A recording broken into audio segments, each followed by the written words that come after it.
My name's Shahina. I am in my early 30s. My childhood was a very happy one up until 17. I felt that my parents and my family had given me a really good upbringing, very normal. Went to school, had a really good set of friends at school, and felt that my family instilled really good morals and teaching from right and wrong, and very happy. There were specific rules, but they were done in a loving way. They weren't done in a way that was almost like a dictatorship. So I was 17. I was studying for my A-levels. I remember my mum knocking on my bedroom door. And she came in and she said, "We're going on holiday." And I was like, "Where are we going to go?" So super excited. And she said, "You're going to go to Bangladesh." And I just couldn't wait. I was so excited, beyond excited. On the sort of 11th day, my mother took me into a really small room. And in that small room, with a really small window, with like bars at the end of it, I'd noticed the bed and the bedside table had the most beautiful red bridal gown, very intricate, lots of gold detailing. She asked me to sit down, and I did. I was looking at everything within my surroundings, and then she handed me a card, and she said, "Go on, open the card," and I did.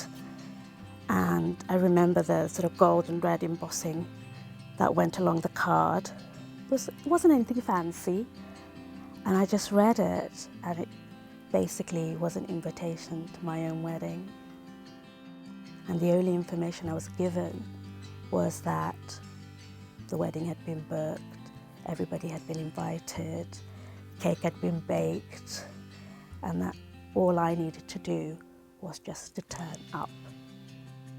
She walked out the room, she bolted the door so I couldn't get out, and the wedding card said that I'd be getting married in 2 days. And my whole body just started to panic and shake, and my legs were just knocking, the knees were just knocking together. And I thought, what am I going to do? I'm stuck. I didn't know where the nearest police station was. I didn't even know where the local shop was.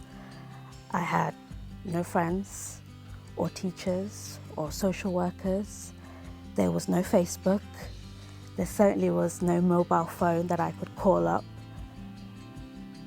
Just sheer shock and panic went through my body. Fortunately for me, someone who I love very, very dearly had heard what was going to happen to me. And within those 2 days, he had travelled from the UK to Bangladesh to come and rescue me. He persuaded my family that if they had not released me, that he would have to go to the authorities. And ultimately, that's what worked for them to let me go. I had lots of issues with sleepless nights, with feeling low in my moods, with paranoia, looking over my shoulder. Would I be sent back? I'd wake up in the middle of the night with sort of cold sweats, thinking, well, they've done this to me once, they're going to do it to me again. And what am I going to do? Because I've got nobody to go to. And I had no idea that I could go to the police. I had no idea that I could go to my teacher. I had no idea that I could talk to someone.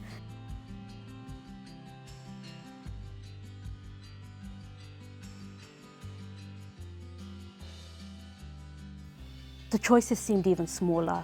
Now, I was without a family. Now there was no mum for me to go back to, because mum had hurt me so much. She had betrayed me. The trust was no longer there. She was my best friend.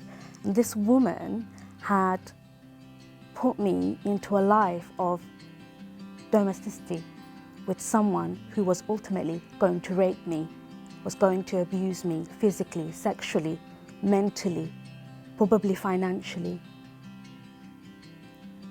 How could I trust these people?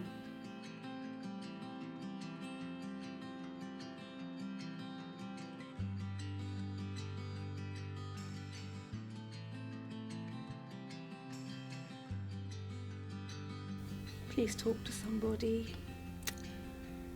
That could be anybody.